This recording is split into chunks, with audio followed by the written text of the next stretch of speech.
This world is not what you think it is. This world is not what you think it is. Oh, oh.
So here I am, 58 years old.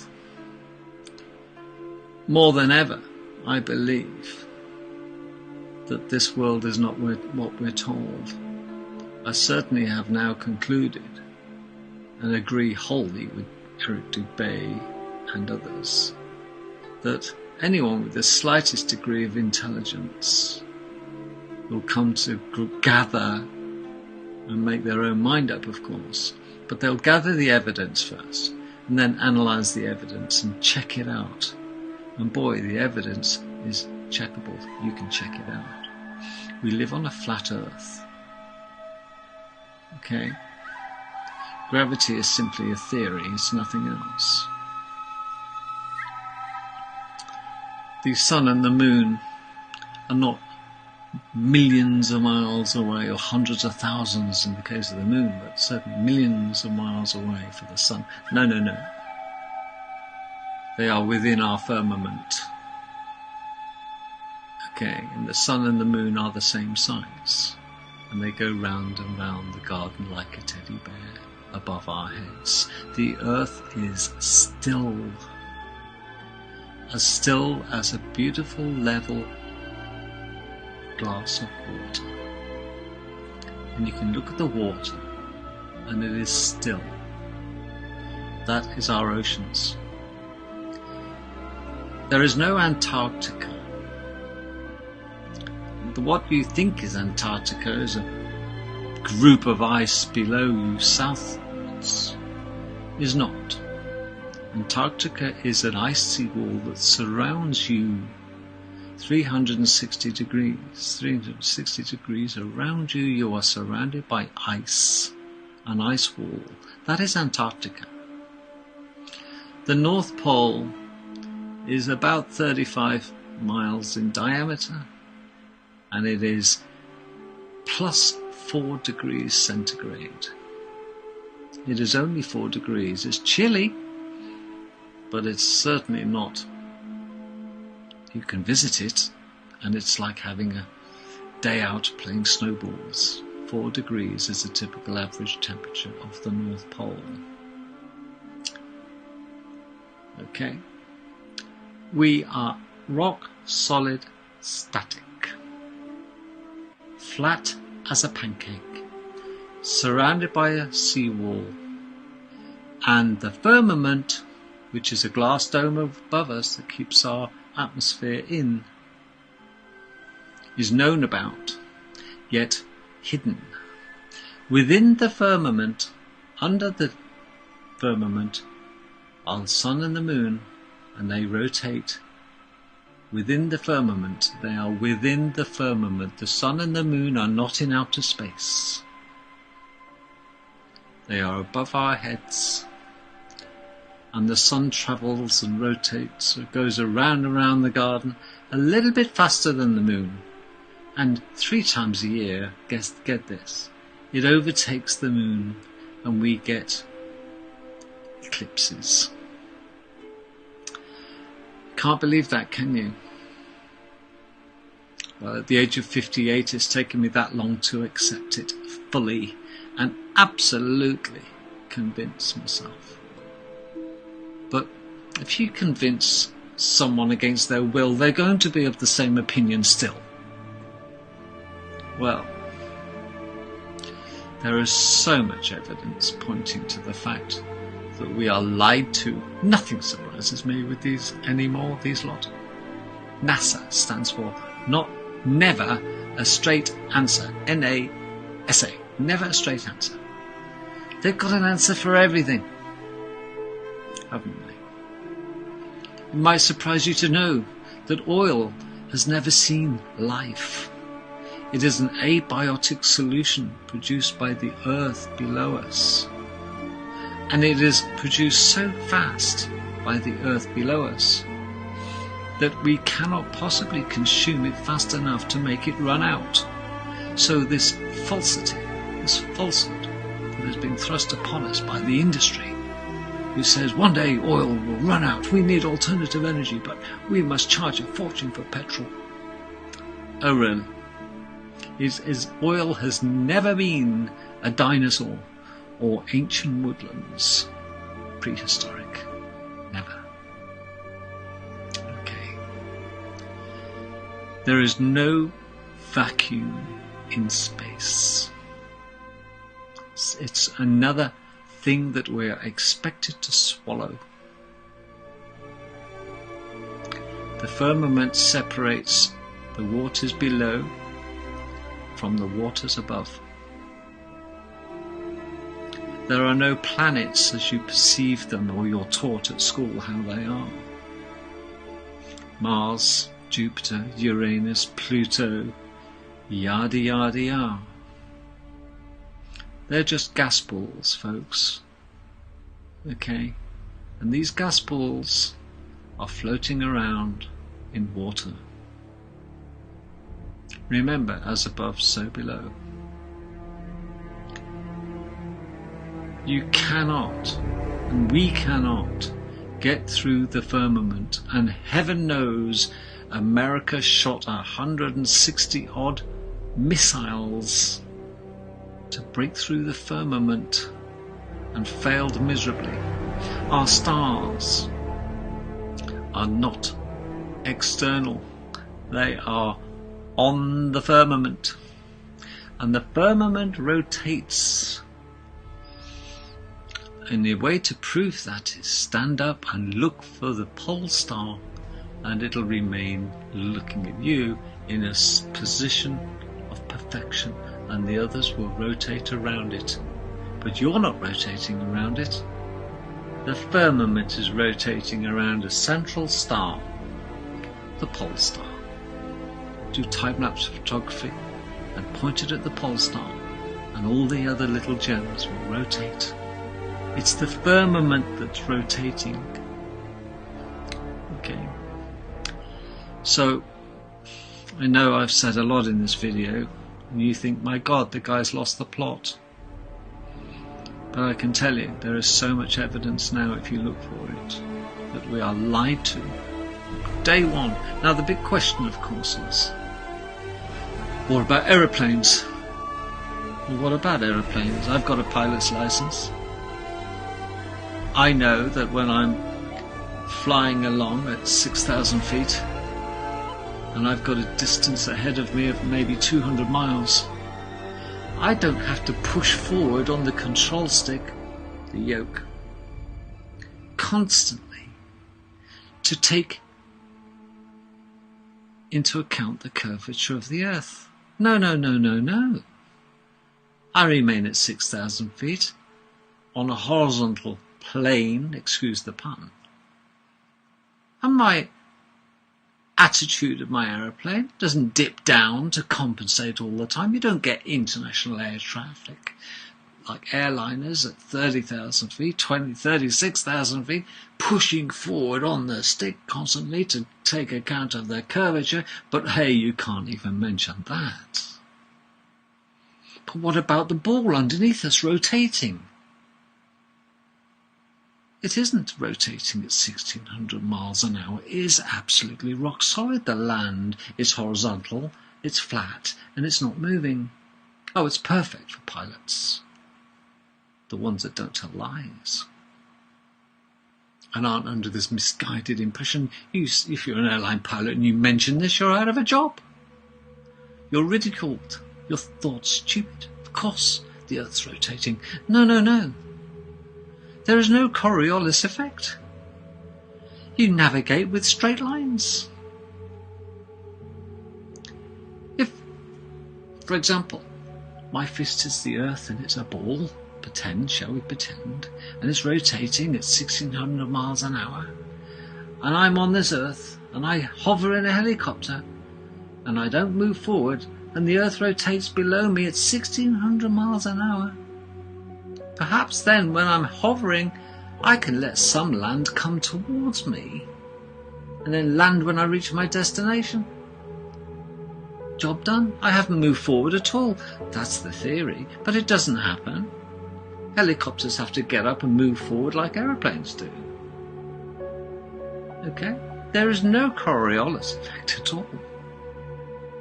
You phone your friend from UK to Australia, and I guarantee you your friend is standing vertically. His head isn't rushing down to his blood isn't rushing down to his head. He'd think you'd mad as a hatter if you thought him upside down, but if you believe the textbooks, he's got to be upside down compared to you from England to Australia.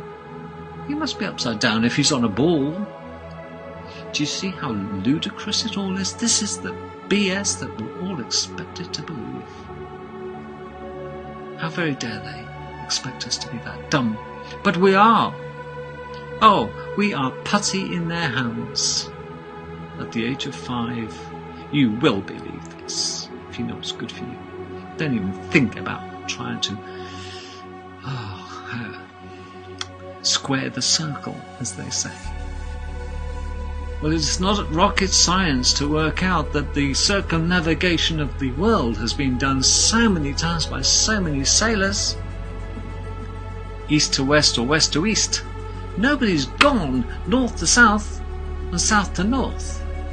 Alarm bells. Do you know why? Because there isn't a north to south. Is there? There isn't. You go and get somebody setting off from the North Pole and going any direction will be south for that. And off they shoot. They go, oh, bye, he's going over the hill now, look Charlie, off he goes, hooray, see you in 6 months. Maybe. You turn round, they should be coming up towards you when you see them again, shouldn't they? They don't. Because nobody can go north to south to north on a circumnavigation. It doesn't work. Because the moment you try to go so far forward from your starting point, you hit an ice wall.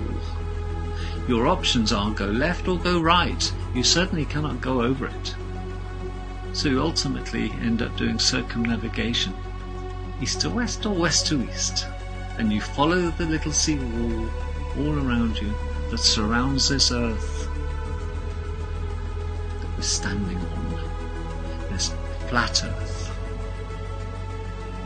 Okay, so the big question is, why the lie? Because until, medieval times, of course, and the Catholic Church came along, and the Jesuits and all came along, and it was Copernicus' time, wasn't it? And it was perfectly acceptable. Most people would know that when they're born, they're standing still. I haven't got 1600-mile-an-hour winds in my face if we're spinning around. No, I can know that the lake I'm looking at is completely still like glass in an evening. The seas are horizontal, left to right and right to left. I just have to hold my fingers straight and follow the line and know that that sea is not curving from one horizon to another. Oh, but you can see the curve. No, you can't. You see, I can stand on a beach, they say, and watch a ship go over the curve, out of sight.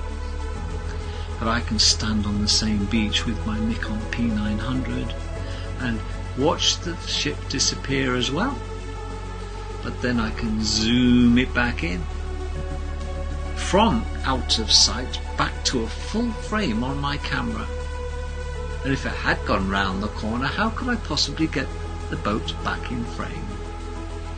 It's all a question of line of sight, isn't it? And perspective. That's all it is.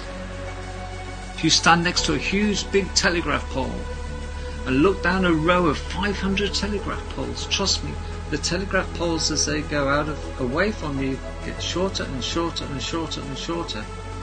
And eventually the final telegraph pole that you could possibly see disappears. It's gone round a corner. No, it hasn't. It's your perspective that is shrinking. It isn't the telegraph pole that is sinking into the mud or going around the curve, because telegraph poles don't move. That's a newsflash. So why all this deceit? Well, it's very straightforward. It's a conspiracy. It's not a conspiracy theory, I grant you.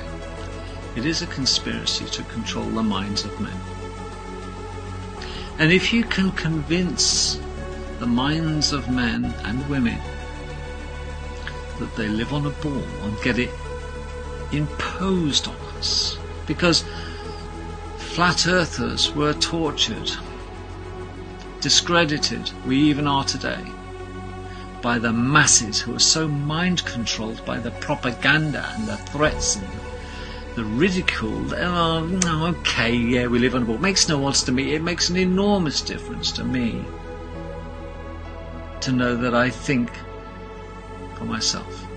Thanks very much. I can do the maths, I can do the science, I can do common sense. And it seems the majority of those that surround me still have a problem with that one. It is common sense, but sadly the common sense just ain't that common, and it remains that way. You see, if you want to control the masses, you first lie to them. And most people say, well, that's nonsense, don't be ridiculous, it's a lie, you're a liar. But tell it often enough and make sure the lie is big enough. Over a long period of time, under the threat of death and ridicule, if you don't comply, you'll die or you'll be ridiculed. Take your pick. And ultimately all the scientists decided to recant their belief that we live on a flat plane, as is correct. And rather than die and have liquid lead poured down their throats by the Jesuits and the Catholic Church, would comply. Otherwise they'd be straight from history. They would be gone from the history books. Well, they're all turncoats and they're liars. You see, anybody with any credibility in the scientific community has got to believe the Earth is a ball. There we are. What about NASA? Well, what about NASA? Never a straight answer. They can't decide, whether the ball is an oblate, a pear shape, oblate shape, or it's a ball. And we've been to the moon. No, we haven't. Don't be ridiculous. When do we allegedly go to the moon then? In the 1960s, when we barely had calculators, we had abacuses and the mechanical ones at the time. Do you remember those things? I had one at school, a mechanical calculator. Yes, I'm really old. I'm that old. I remember the first electronic calculators. We used to make silly little words up and turn it upside down. It says hello. And things like this. And yes, I remember. Commodore calculator it was. And you're telling me at that stage we could put a man on the moon? Oh, really? Not at all. Nope. But if you want the video proof and the film footage, I'm sorry, it's all that evidence and history has all been, we've lost it. It got mislaid. All the technical data, because we could design the whole thing again, but bloody hell, they've thrown all the research paper and the designs away. I have to start again. What a lot of nonsense. I'd also tell you that there are no satellites going round our Earth. There are no satellites going round our Earth. Any satellite you perceive to be a satellite is suspended, and it is up there being hung by a huge helium balloons. And they are serviced on a regular basis by aircraft that are based in Antarctica, which you cannot get near. And those aircraft occasionally, because the satellites are stationary above your head, hang from a huge helium balloon the size of 2 or 3 football pitches. That's why they're stationary. And sometimes these multi-billion-pound satellites go wrong, and they have to be brought down for servicing. And the aeroplanes in Antarctica take off. They're Charlie 130 aircraft. They're quite big, and like Hercules. And they get a hook at the back and they hook this wire and pull the satellite back into the aircraft, and they deflate the helium, the balloon, and they take it back to Antarctica for servicing, and then they fix it. And do you know what they'll do then? They'll reinflate that helium balloon, it'll take up the satellite, and then an aircraft will reposition the satellite to where it should sit above the Earth on a flat plane. There are no satellites bombing around. What a lot of nonsense. Another lie. Well, I've said enough for now. You either think I'm a complete moron, or you think there's something in what I say. But trust me, it's taken me 58 years to figure this out, and I don't want you to make the same mistake of teaching your children absolute BS, passing the parcel from one idiot to another. At least think for yourself. Start by standing outside and wondering why it is on a still day not a breath of wind. How it is that you're apparently travelling at 1600 miles an hour without a breath of air going past your face.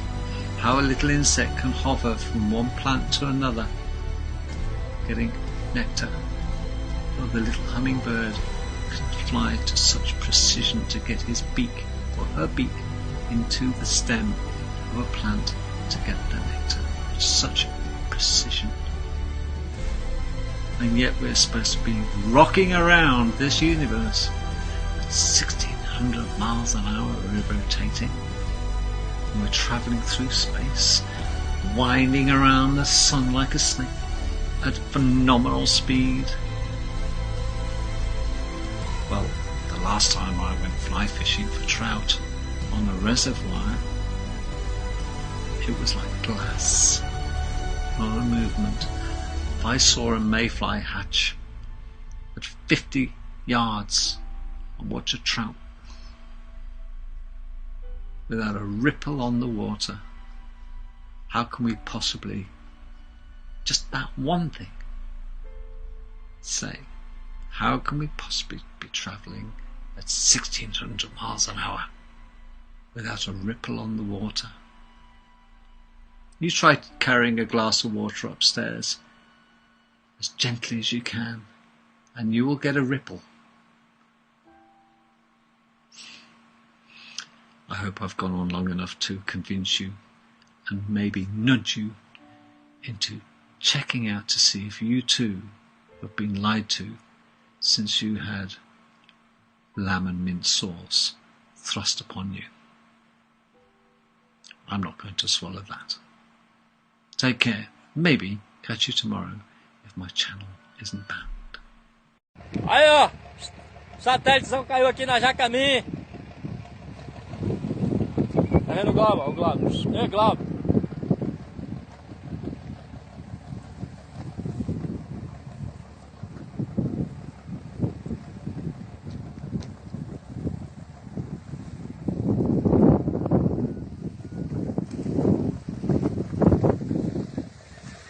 Olha o balão.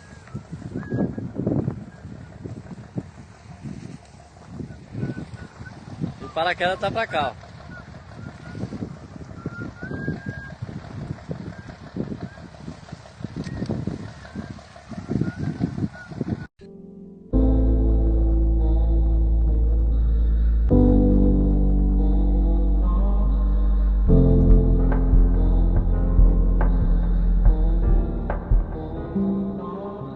Hello, it's me.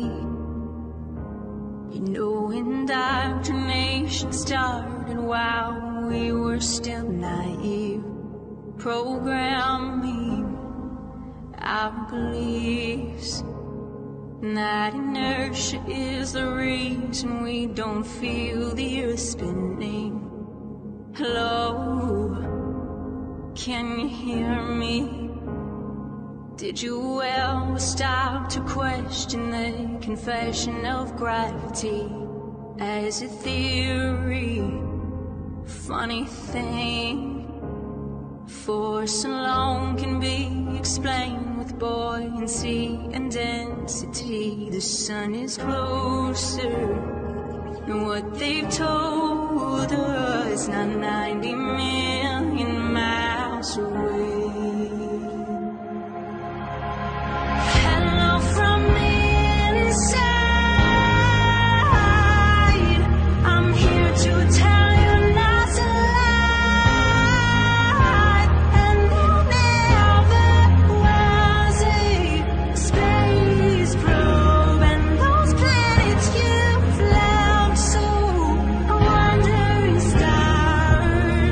Operation